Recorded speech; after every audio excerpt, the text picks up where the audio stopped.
Sue. 我是 Alexei. 我是 Chanel. 我是 Sharin. 我是 Angel. 我是 DJ。今天我们在 Minlunwo, Manila. 那么，为什么我们在这里？ Wait, oh my gosh, my nose is bleeding. I can't understand what you're saying. Can you speak it in English or translate it in Filipino na lang? You guys can do that. O, teka, ako na to. Hello everyone! Welcome sa aming episode ng The Beijing Travel Diaries!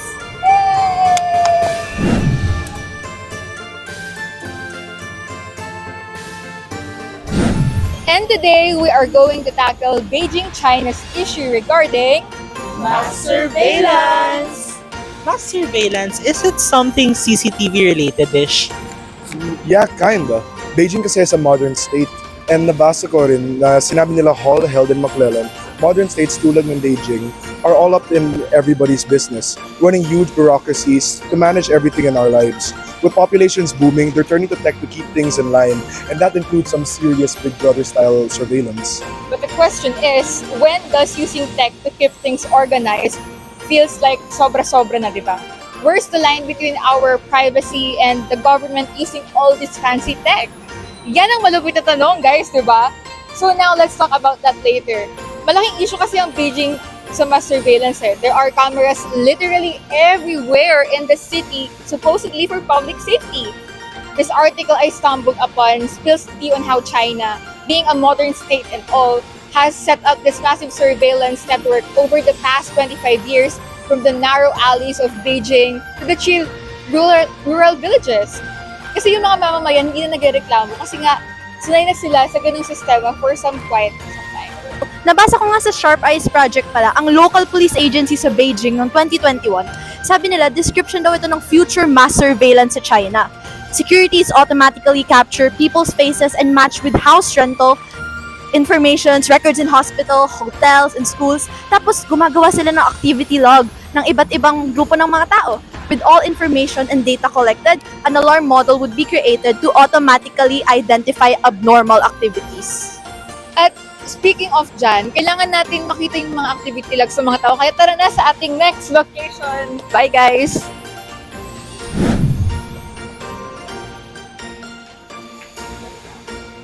Hay nako, sa kakahanap ko na activities here, nahuli ako. Tungkol dun sa pag-capture ng mukha ng mga tao, lumobo daw ang population ng China mula 1 billion to 1.4 billion simula mid-80s, according to Yuka. Meanwhile, crime cases have blown up to 4.7 million in 2020. As public concern about criminal acts has grown, the case clearance rate has fallen from 70% to less than 40%. Ito ay nagpapakita kung gaano kahirap para sa Beijing na panatilihing ligtas ang lugar sa gitna ng mabilis na pag-grow ng economy ng China. Grabe naman yung sa Beijing, parang halos lahat ng kilos mo mababantayan dahil sa mass surveillance. Pero do you know, meron mga similar cases rin yan dito sa Pilipinas, katulad ng SIM registration law and pag-implement ng body camera sa mga pulis. Pero kasi Alexei, di ba yung mga mass surveillance na yung SIM registration law, para din naman yun sa safety natin. Hindi ba? Kaya nga may ganun tayo para rin sa ikabubuti natin. Well, let's first discuss what these two are para may idea tayo kung ano to. Well, una, ang SIM registration law ay mandatory among all Filipinos. According to Rivas, all Filipinos who use a SIM card need to have it registered. If not, we cannot continue using these cellular devices. Tsaka alam ko rin na kinokolekta yung mga impormasyon natin, mga gumagamit ng SIM card such as name, sex, address, and valid ID and number. Yes, tama. At ang pinakarason kung bakit tayo may batas na ito upang magkaroon ng easy identification of scammers or frauds. Hindi lang yon. It is also for the protection of civilians then when using such cellular devices. At para makaiwas tayo sa mga gawain ng mga scammer. But according to some privacy lawyers, these scammers can find different ways to target civilians. Ang National Privacy Commission o ang NPC ay nagre-rely sa mga telecommunication company platforms to verify the identity of the SIM card users and authenticate the card itself since some SIM retailers do not have the means to do so. Teka, parang kanina may nababanggit si Angel na tanong niya dito, di ba? Nung nagko-commute tayo papunta. Nasaan naman si Angel? Andun no, teka nga, tawagin ko. Teka, ba't nawawalan na yung dalawa naming tropa? Uy, dito lang pala kayo. Oh my gosh. May pinag-usapan pa tayo kanina. Halika na. Ano yung tinatanong mo kanina? May sinasabi ka na nagko-commute tayo eh. Shireen, paano naman yung mga body-worn cams sa Philippines? Well, yung mga body-worn cameras na ito ay para sa protection ng mga police at ng mga na-encounter na tao ng mga police. Former Philippine National Chief Guillermo Elazar acknowledged that these cameras will promote transparency among the police force.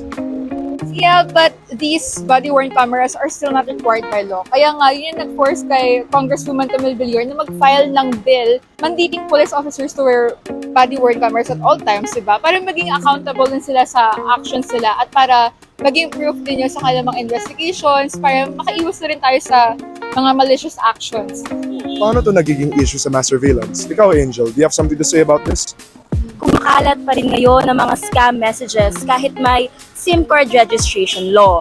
I heard from Department of Information and Communications Technology Secretary Ivan Uy that kind of notion. And yung law na ito cannot sufficiently abolish scams and frauds. Rather, it aims to reduce crimes and give SIM cards users a sense of accountability, di ba? Yeah, tsaka maganda pa yung ganyan mungkahin ng mga panukalang ito, pero they still hold risks that may affect the public. As personal information is collected, this information may not be used for the right reason. Rather, malicious or harmful actions may be done towards the others. So, magkakaroon talaga ng breach of privacy sa civilians' end. So, this shows us the resemblance of mass surveillance concern in Beijing, China. Sandali na guys, sa Ongpin pa lang tayo. Madami pa tayong i-explore. Bye!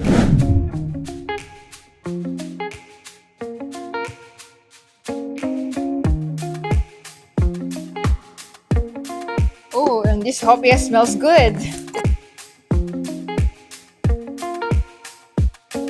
So TJ, how could we address the issue mentioned earlier? May naiisip ka na ba? So addressing this issue, we need a very extensive and thorough approach that allows the government to balance the requirements needed for security, as well as the inherent rights of the people that people have to personal privacy. Before discussing the possible solutions, it is important to acknowledge the effect of the government, policymakers, public participation, that outside factors will have on the effectiveness of these solutions. Yeah, I agree. And aside from that, feel ko rin na privacy-enhancing technologies must be developed. Lately, privacy-enhancing technologies and end-to-end encryption have been getting a lot of attention. This is a technology that allows users to protect their data while using online services. Dagdag ko rin no, na bukod sa encryption, meron ding iba't ibang anonymizing services gaya ng virtual private networks o VPN na nag-hide ng sensitive metadata, elements gaya ng time, duration, o endpoint addresses.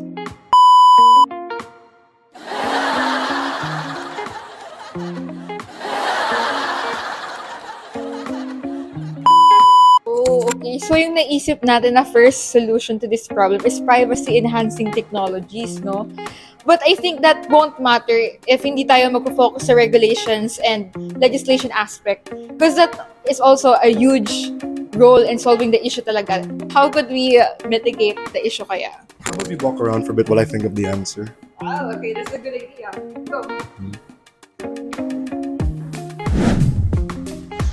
One of the best possible ways to help mitigate the issue of mass surveillance is to establish clear and comprehensive policies regarding the use of body cameras, such as when they should be activated and deactivated.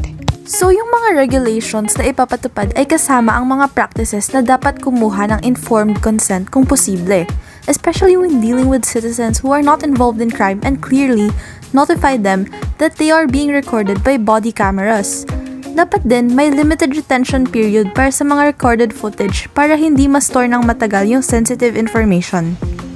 In order to make sure that these regulations would be held in place, kailangan may independent body na mag-oversee at mag-review ng paggamit ng mga cameras para masigurado na sumusunod ito sa mga rules and guidelines. Gaganda na naisip yung solution sa pwede na kayong tumakbong senator or president. Ha, charot. Oo, tapos ako campaign managers nila. Oh, Pak, sino ka dyan? Okay, kidding aside, recall ko lang na our second proposed solution is to establish clear and comprehensive policies regarding the use of body cameras. May naisip pa ba kayo how to solve the mass surveillance issue? Parang nasabi niyo na kasi lahat eh. Give this to me. Hahabol ako. Yung last way na naiisip ko is the lessening of crime rate within the community. Oh, sino ka dyan? If a country is successful in implementing crime prevention strategies such as better policing, social programs, and addressing the root causes, then bababa yung crime rate. If that happens, edi hindi na ganun kanid yung mass surveillance. Pero, crucial din na yung mga community mismo feel safe and secure para ma-justify yung pag-lessen ng focus sa mass surveillance.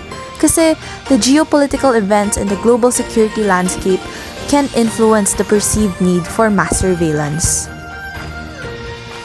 Instead of mass surveillance, they could implement effective security measures such as improving law enforcement, target investigations, and etc.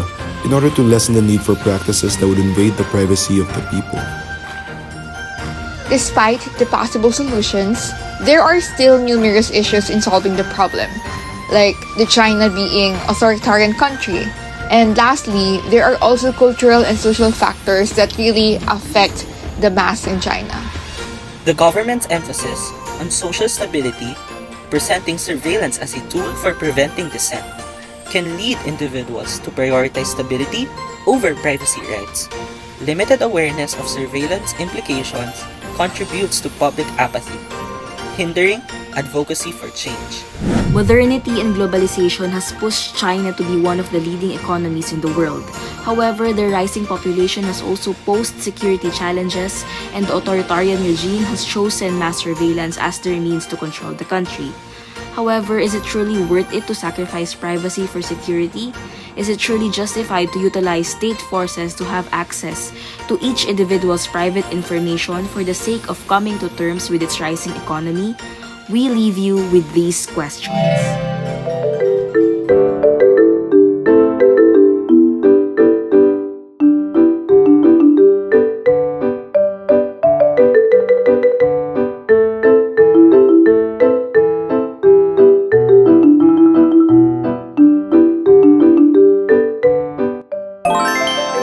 And that's it for today's episode of the Beijing Travel Diaries. 再见。